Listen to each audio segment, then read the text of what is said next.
It is my fear that in view of the direction in which things are moving today, the political and economic dynamics of the countries of the world may lead to a world war.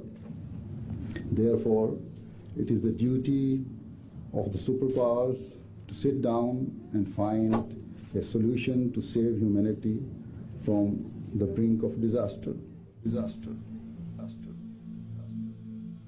You understand at a profound level that promoting religious freedom is an essential building block for peace and stability here and throughout the world.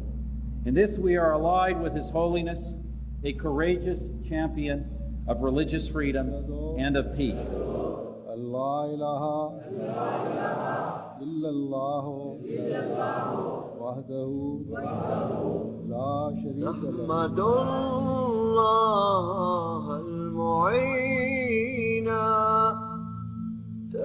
Hazrat Mirza Masroor Ahmad is the present head of the Ahmadiyya Muslim community, the most dynamic international community within Islam. The community was established by Hazrat Mirza Ghulam Ahmad in Qadian, a small and remote village in India.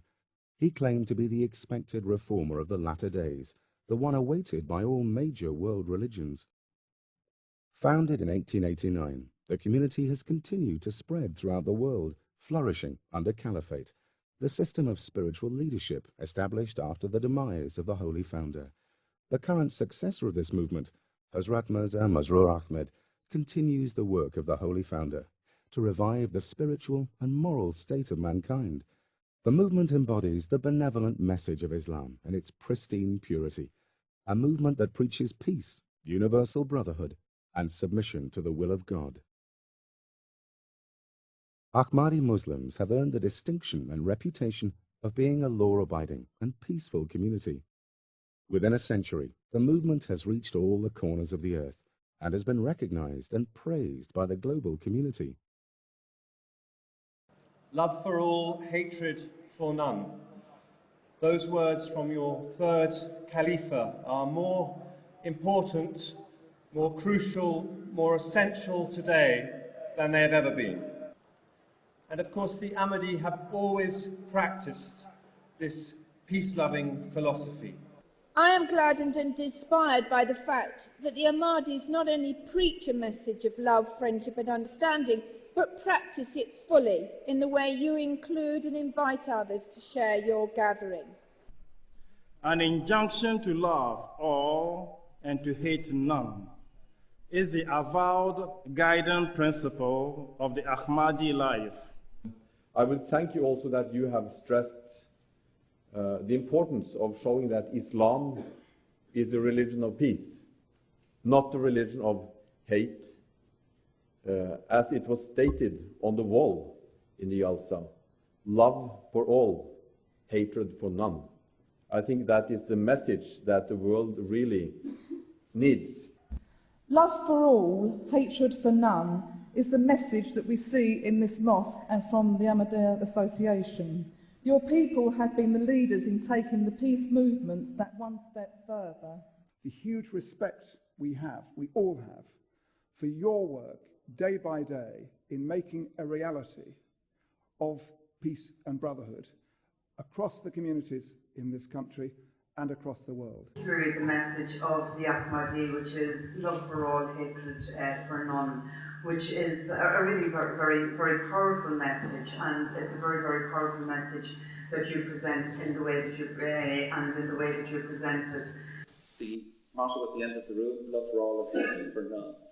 As I say, we've heard it referred to by global leaders, but the challenge facing everybody at the Interfaith Peace Conference here today is how do we give tangible effect to that, and how do we deliver that message in a meaningful way in our own communities. In these days when we face so many international challenges, your key message is of course critical to the building of relationships. I have to say that I find a great similarity in certain ways, even though the religions in maybe their practice are very different. The concept of love for all is very common to what I also believe. Building understanding and peace throughout our world so that difference cannot just be tolerated, but that difference can be valued and accepted.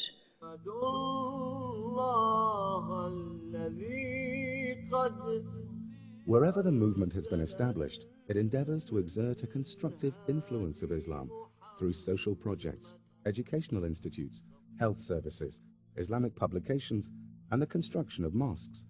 These endeavours continue, despite the bitter persecution that the community suffers in some countries. We need all the goodness we can find in today's world, and I applaud you for your contribution in Britain and worldwide to community cohesion and enjoyment of diversity that is such a precious asset.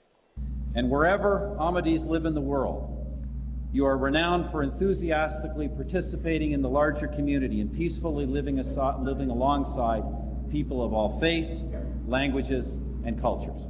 I know that a spirit of sharing, of charity, and of tolerance and compassion guides you in all aspects of your lives. The core values of your community, love for all, hatred for none, are values which we can share. I think that so many people from different parts of the community in the west of Ireland are gathered here in this room is in itself a moment for great celebration. That such recognition of diversity, and particularly that people would come and accept an invitation to celebrate the achievement of a community that is committed to peace and tolerance and to a universality based on diversity and respect for indigenous wisdom, tradition, is in itself a moment for celebration for us all. I'm very impressed by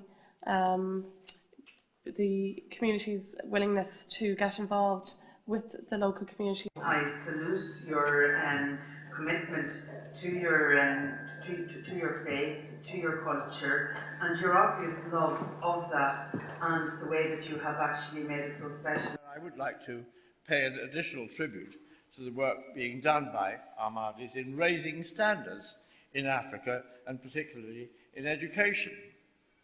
Yes, Britain has welcomed the headquarters of the Ahmadis in this country, but it hasn't become something that's become, as it were, a closed sect in Britain. It's become a community that has sought to reach out to all of us. And that's very important, because the best way to break down the barriers of misunderstanding and prejudice is for that contact to happen, and I thank you for that.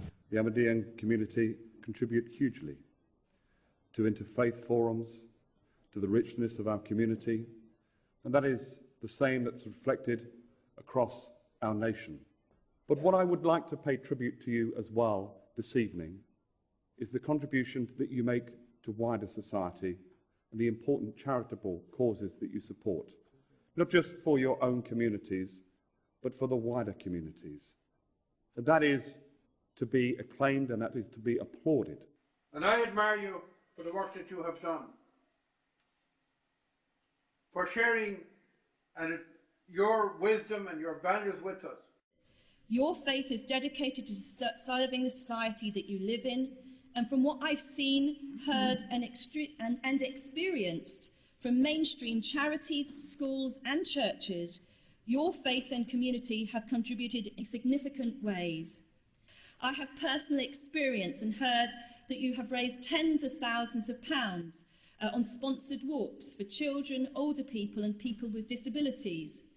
You have dedicated yourselves to charitable social projects, and most significantly of all, you have not distinguished between faiths, ethnicities, or communities.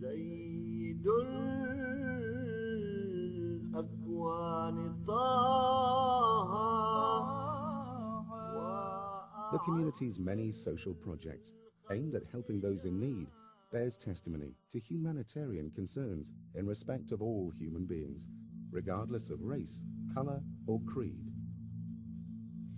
The Ahmadiyyan community have an extraordinary reputation abroad for charitable work in Africa, India, Bosnia, and Indonesia, amongst other places.